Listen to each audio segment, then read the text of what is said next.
أعوذ بالله من الشيطان الرجيم بسم الله الرحمن الرحيم رب اشرح لي صدري ويسر لي أمري واحلل عقدة من لساني يفقهوا قولي آمین یا رب العالمین۔ اگلی آیت میں اہل کتاب کا ایک گروہ تھا جن کی ایک سازش کو بے نقاب کیا جا رہا ہے۔ اہل کتاب نے اور مشرکین کفار نے جب یہ دیکھا کہ جب بھی کوئی شخص مسلمان ہوتا ہے، اسلام میں جب داخل ہوتا ہے تو اس کو کتنی ہی تکلیف جسمانی ذہنی دی جائے، وہ شخص اسلام سے نہیں پھرتا، تو اس کو گمراہ کرنے کے لیے انہوں نے ایک سازش کی کہ صبح کے وقت جہاں بھی مسلمانوں کا مجمع ہو وہاں پہ جا کے کہہ دو کہ ہم بھی اسلام لے آئے۔ اس سے مسلمان خوش ہو جائیں گے کہ دیکھو یہودی یا عیسائی جو ہے وہ مسلمان ہو گیا، اور جس وقت پورا دن ان کے ساتھ آپ گزاریں، جب دن ختم ہونے لگے تو ان کے مجمع میں جا کے یہ بات کہہ دو کہ نہیں بھی ہمیں تو ایسی کوئی بات اسلام میں خاص نظر نہیں آئی، کوئی سچائی نظر نہیں آئی، اس لیے ہم اپنے مذہب میں واپس چلے جاتے ہیں۔ اس طرح مسلمان سوچیں گے کہ اتنے پڑھے لکھے لوگ تھے، اہل کتاب تھے، انہوں نے اسلام قبول کیا، اور اگر ضد ہوتی تو قبول ہی نہ کرتے، اب کر لیا تو ایک دن بھی اسلام میں نہیں رہے، تو اس سے وہ لوگ بھی شک میں پڑ جائیں گے اور اسلام سے منحرف ہو جائیں گے۔ تو یہودیوں کا یہ ہیلہ اور تدبیر اگرچہ ناکام ہو گئی، مسلمانوں پر کوئی بھی اس کا اثر نہیں ہوا، اور لیکن اس سازش کو روکنے کو، یعنی اس کے رستے کو روکنے کے لیے قتل مرتد کی سزا رکھ دی گئی۔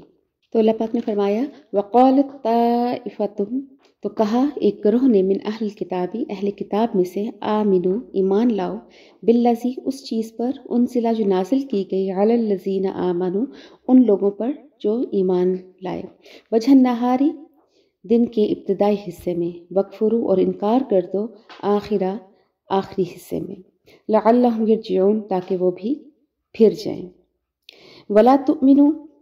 اور نہ تصدیق کرنا، الا، مگر یہ کہ لمن تبع، اس چیز کی کہ جو کوئی، جس نے پیروی کی، دینکم، تمہارے دین کی، یعنی مومنوں کے دین کی دل سے تصدیق نہ کرنا۔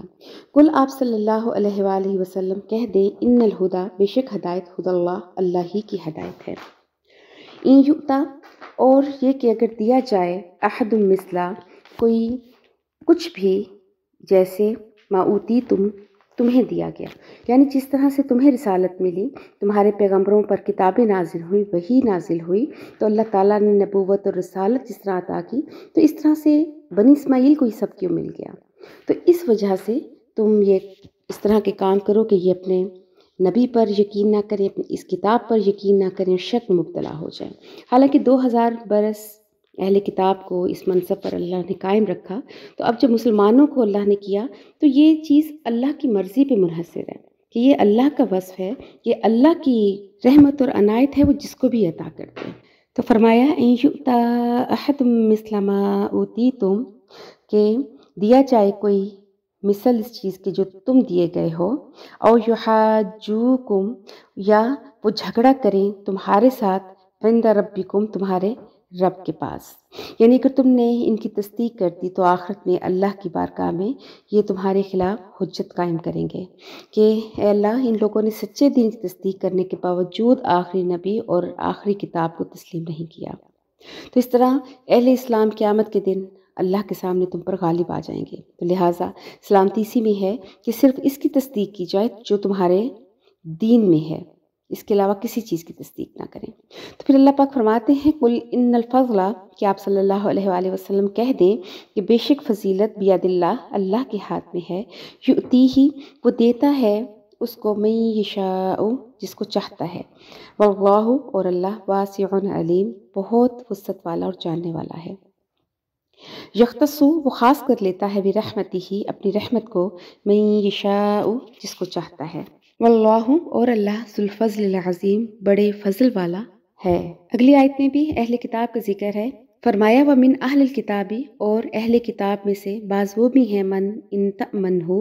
کہ اگر ان کے پاس کوئی امانت رکھے، بقنطار، بہت سارے مال کی، یؤدیہ، تو وہ ادا کر دیں گے اس کو، الیک، تجھے۔ اس میں بیان ہو رہا ہے کہ کچھ اہل کتاب تو ایسے ہیں کہ جو بہت ایماندار ہیں، اگر ان کے پاس ڈھیر بھی مال کا رکھوایا جائے تو اس میں خیانت نہیں کریں گے، جیسے علامہ محمود آلوسی رحمہ اللہ اپنی تفسیر روح المعانی میں لکھتے ہیں کہ یہ عبداللہ بن سلام ایک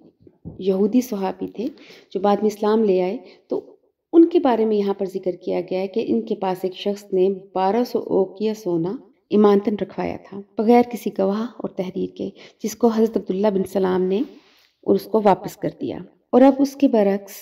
ایک دوسرا کردار ہے یہودیوں کا کہ جو کچھ بہت زیادہ خیانت کرنے والے تھے، کہ وَمِنْهُمْ مَنْ إِنْ تَأْمَنْهُ، اور بعض اہل کتاب میں سے وہ ہیں کہ اگر ان کے پاس امانت رکھوائی جائے بِدِینَارٍ، ایک دینار کی، لا يُؤَدِّهِ إِلَيْكَ، تو وہ تجھے ادا نہیں کریں گے، إِلَّا مَا دُمْتَ عَلَيْهِ قَائِمًا،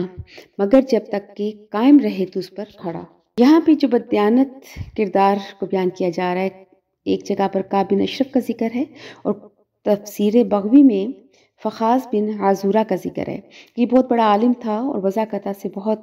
دیکھنے میں اچھا شخص معلوم ہوتا تھا اور گفتگو بہت اچھی کرتا تھا۔ تو اس کے پاس ایک شخص نے ایک دینار رکھا اور جس کو اس نے دینے سے واپس انکار کر دیا، اور جب اس شخص نے بہت واویلا کیا تو اس نے اس کو پھر واپس کیا، اور اس کا کہنا یہ تھا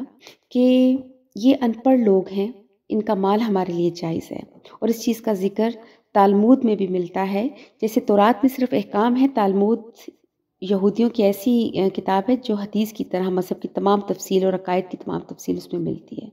تو تالمود میں یہ لکھا ہوا ہے کہ یہودی کے ساتھ زیادتی حرام ہے، مگر غیر یہودی کے ساتھ جو چاہے کرو، یہودیوں سے مواخذہ نہیں ہوگا۔ یعنی کہ انسان نما حیوان ہیں یہ لوگ جو یہودی نہیں ہیں، تو ان کے ساتھ ہر طرح کا سلوک روا رکھا جا سکتا ہے۔ جیسے ہم گائے بھینس سے کام لیتے ہیں تو اسی طرح سے غیر یہودی کے ساتھ بھی فائدہ اٹھایا جا سکتا ہے۔ تو فرمایا ذالک بانہم، یہ اس وجہ سے ہے کہ انہوں نے قالوا کہا لیس علینا، نہیں ہے ہم پر، فی الامیین سبیل، ان پڑھوں کے بارے میں کوئی راستہ، یعنی کسی قسم کا الزام کا کوئی راستہ نہیں ہے، جس طرح چاہو ان پڑھوں کے ساتھ رویہ رکھا جا سکتا ہے۔ یہ چیز بھی ذہن میں رکھیے کہ کوئی بھی چیز، ہم کوئی بھی بات جب مذہب کا حصہ بنا کر بیان کرتے ہیں تو اس کا مطلب ہے کہ وہ اللہ کی طرف سے بیان کی گئی ہے اور یہ اللہ پر ایک الزام لگانا ہے۔ تو یہ بھی جو انہوں نے یہودیوں نے عقیدہ بنا لیا کہ غیر یہودی کے ساتھ ہم جیسے چاہے سلوک کر سکتے ہیں، تو یہ بھی انہوں نے اللہ پر ایک الزام لگایا۔ تو فرمایا کہ یقولون، اور وہ کہتے ہیں علی اللہ، اللہ کے اوپر کاذب جھوٹ، وہم یعلمون، اور حالانکہ وہ جانتے ہیں۔ بلا کیوں نہیں، من اوفا، کہ جو کوئی پورا کرے بعہدہ اپنے عہد کو، اور واتقا، اور ڈرتا رہا اللہ سے، فإن اللہ، تو پس بے شک اللہ، یحب المتقین، متقیوں سے محبت کرنے والا ہے۔ اگلی آیت کے بارے میں بھی تفسیر بغوی میں کہ اکرمہ فرماتے ہیں کہ یہ آیت بڑے بڑے یہود کے بارے میں نازل ہوئی کہ جنہوں نے اس عہد کو چھپایا جو اللہ نے تورات میں نبی پاک صلی اللہ علیہ وآلہ وسلم کی شان میں کہا تھا، انہوں نے اس کو تبدیل کر دیا، اور اس کے علاوہ بھی انہوں نے اپنے ہاتھوں سے بہت ساری چیزیں کم کر دیں، کچھ زیادہ کر دیں، اور پھر قسم اٹھائی کہ یہ سب اللہ کی طرف سے ہے، تاکہ ان کے جو پیروکار ہیں ان کی طرف سے ملنے والے نذرانے اور رشوتیں نہ ختم ہو جائیں۔ ان الذین، بے شک جو لوگ، یشترون، خریدتے ہیں، بعہد اللہ، اللہ کے عہد کے بدلے، و ایمانہم، اور اپنی قسموں کے بدلے، ثمنا قلیلا، قیمت تھوڑی، اولئک، یہی لوگ ہیں، لا خلاق لہم، کہ نہیں ہے حصہ ان کے لیے، فی الآخرہ، آخرت میں، ولا یکلمہم اللہ، اور نہ ہی کلام کرے گا ان سے اللہ، ولا ینظر، اور نہ ہی نگاہ شفقت ڈالے گا، الیہم، ان کی طرف، یوم القیامہ، قیامت کے دن، ولا یزکیہم، اور نہ ہی ان کو پاک کرے گا گناہوں سے، ولہم عذاب علیم، اور ان کے لیے دردناک عذاب ہے۔ آگے دوبارہ یہودیوں کی ایک اور شرارت کا ذکر ہے کہ جو ہم سورہ بقرہ میں بھی پڑھ چکے ہیں، کہ یہ تورات کے احکام کو بھی بدل دیا کرتے تھے